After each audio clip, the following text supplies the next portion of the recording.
안녕하세요. 오늘은 뇌질환 중 뇌졸중, 뇌혈관협착증, 이파열의 동맥류와 뇌질환에 도움이 되는 영양소에 대해 간단히 알아보겠습니다. 대뇌는 심장으로부터 영양과 산소를 공급받습니다. 뇌혈관은 망가지거나 손상이 되면 다시 재생할 수 있는 방법이 없습니다. 젊은 사람들 뇌혈관 질환이 굉장히 많아지고 있습니다. 그런데 나이가 들어갈수록 뇌혈관 질환의 위험 노출되는 것은 당연합니다. 뇌질환 중 가장 대표적인 게 뇌졸중입니다. 2012년 전에는 뇌졸중이나 뇌질환으로 사망하는 게 1위였습니다. 2012년 이후에는 뇌질환으로 사망하는 게 3위입니다. 뇌졸중 보험을 가입했다고 해서 안전하다고 하는 분이 많습니다. 하지만 생각해보십시다. 뇌보험에 가입했다고 뇌질환으로부터 보호받는 것은 아닙니다.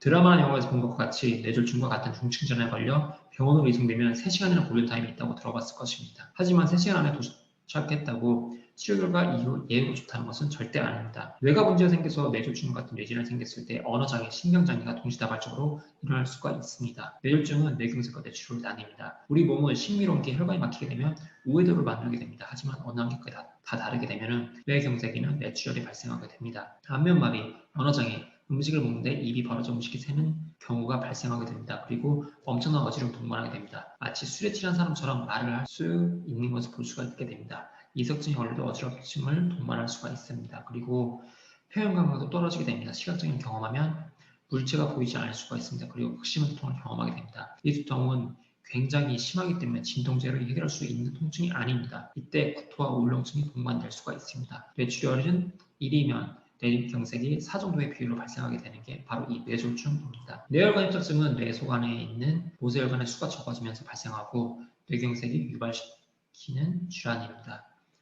미팔 뇌동맥류는 뇌혈관이 비정상적으로 부풀어 오른 상태입니다. 혈관이 풍선처럼 부풀어 올라가는 것을 말하게 되는데 성인 인구의 2% 내에서 발생하게 됩니다. 이 질환은 뇌혈관이 꽈리처럼 부풀어 올라가는 것인데 증상은 발견되지 않습니다. 한마디로 언제 터질지 모르는 시한폭탄이라고 생각하면 됩니다. 가족력이 있거나 혈관박이 약해서 생기는 경우가 많습니다. 하지만 젊은 사람들이 많이 생기는 게 이 질환입니다. 특히 요즘은 젊은 사람도 고혈압, 당뇨를 많이 가지고 있기 때문에 젊은 사람도 이 질환으로부터 예외될 수는 없습니다. 미팔 뇌동맥류의 위험 신호가 있습니다. 첫째는 시야장애를 경험합니다. 운전을 하다가 경마마가 양눈에 있는 블라인드처럼 각자의 시야가 좁아지는 현상을 경험하게 됩니다. 둘째는 주변의 뇌 조직이 눌러서 뇌전증 발작을 경험할 수가 있습니다. 셋째는 눈동자 주위를 누르게 되면 복시 현상이 일어나는 것을 경험할 수가 있습니다. 넷째는 한쪽 눈꺼풀이 감기는 것을 경험합니다. 이게 바로 안검하수입니다.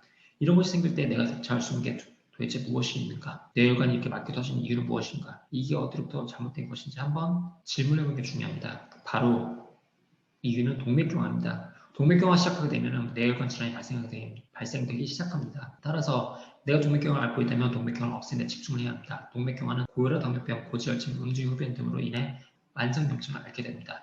이 만성염증은 동맥경화를 진행시키는 주요 원인이 됩니다.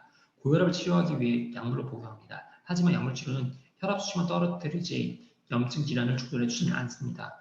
뇌혈관 질환이 나타났다는 것은 심장에는 이미 많은 손상이 왔을 경우가 높습니다. 안압이 높은 분들은 뇌압도 굉장히 높을 가능성이 높습니다. 따라서 안압이 높으신 분들은 추후에 뇌압이 올라갈 것을 예방하기 위한 여러 가지 방법을 동원하는 게 좋습니다. 뇌질환에 걸리고 확률이 높은 분들은 다리 쥐가 손발이 차가운 사람이 보통입니다. 이건 혈액순환 문제가 있다는 얘기입니다. 그리고 자율신경에 문제가 있다는 말입니다. 이럴 때 손을 지속적으로 털어주면 혈액순환이 더 용이해지고 뇌에 혈액 공급을 받는 데 도움이 됩니다. 뇌혈관 건강하기 위해 필요한 영양소에 대해 알아보도록 하겠습니다. 뇌혈관에 대해 얘기할 때 중요한 것은 미네랄입니다. 특히 혈관의 수축과 이완에 가장 많은 일을 하는 게 칼슘과 마그네슘입니다. 따라서 혈압이 있으신 분은 칼슘과 마그네슘을 잘 먹어줘야 합니다. 오메가3만 혈관 건강에 좋은 역할을 하는 게 아닙니다. 모세혈관을 청소해주는 게 은행잎입니다. 신경통이 있는 분들은 은행잎 추출물을 먹어주는 게 중요합니다. 관절이 안 좋은 분들은 은행잎 추출물도 도움이 많이 됩니다. 명치 끝을 눌러보면 너무 아프고 늘 체한 느낌이 있는 분들은 소화기가 약한 것입니다. 소화력이 뛰어난 것 자체가 행운입니다. 소화력이 좋다는 것은 실제로 굉장히 건강하다는 것을 말합니다. 소화 기능이 저하되는 분들은 뇌혈관 질환이 올 가능성이 굉장히 높습니다.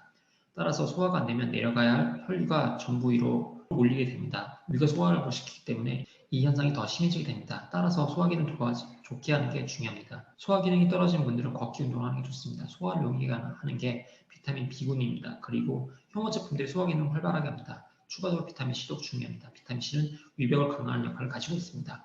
효모 제품과 함께 프로바이오틱스는 장내 총기를 올려주기 때문에 소화 기능을 높여주는 데 굉장히 중요합니다. 운동이 무력해진 사람들이 있습니다. 이 운동을 보강하기 위해서는 칼슘과 마그네슘이 굉장히 중요합니다. 유산균은 뜨거운 물을 피하고 상온의 물로 먹는 게 중요합니다. 식이섬유는 따뜻한 물에 타서 아침에 따뜻한 물과 섭취하면 간 기능이 활성화될 수가 있습니다. 특히 간 지방이나 비알코올 지방간이 있으신 분들은 굉장히 도움이 됩니다. 목이 뻐근한 분들이 있습니다. 그리고 어깨에 담이 걸리듯 항상 뻣뻣한 분들이 있습니다. 이런 분들은 목을 하늘로 향한 채 철봉에 계속 매달려 있으면 좋습니다. 매달리기 운동은 승모근을 발달시키게 되어 목과 어깨의 뻣뻣함을 제거하는 데 굉장히 효율적입니다. 만약 철봉에 매달리는 게 힘들다면 벽에 손을 들고 계속 서 있는 걸 권장드립니다. 추가적으로 반신욕을 권장드립니다. 어깨와 목에 뻣뻣함이 빠르게 호전되는 것을 경험할 수가 있습니다. 뻣뻣함이 심한 사람은 오메가3를 추가적으로 많이 먹는 걸 권장해드립니다. 기운이 항상 없고 누워있어도 피곤한 사람들이 있습니다. 기력이 없는 분들은 신장 기능이 떨어진 상태입니다. 그리고 이런 분들은 인슐린 저항성이 있을 가능성이 높습니다. 인슐린 저항성이 지속될 경우 추후 당뇨가 올 가능성이 굉장히 높습니다. 이런 사람은 아침 따뜻한 물과 함께 수용성과 불응성 식이섬유를 먹여주면 좋습니다. 추가적으로 코크테일을 먹는 것을 권장합니다. 이런 현상들이 계속 경험하게 되면 뇌 질환의 끝에는 치매가 오게 됩니다. 추가적으로 운동하는 게 굉장히 중요한데 스쿼트를 하는 게 굉장히 중요합니다. 스쿼트 운동을 통해 하지 근육을 튼튼하게 해주면 뇌혈관 건강에 굉장히 도움이 됩니다. 자, 이상입니다. 오늘 여러 가지 뇌 질환에 도움이 되는 영양소에 대해서 알아보았습니다. 오늘 영상이 도움이 되셨다면 구독과 좋아요 그리고 알림 설정 부탁드리도록 하겠습니다. 감사합니다.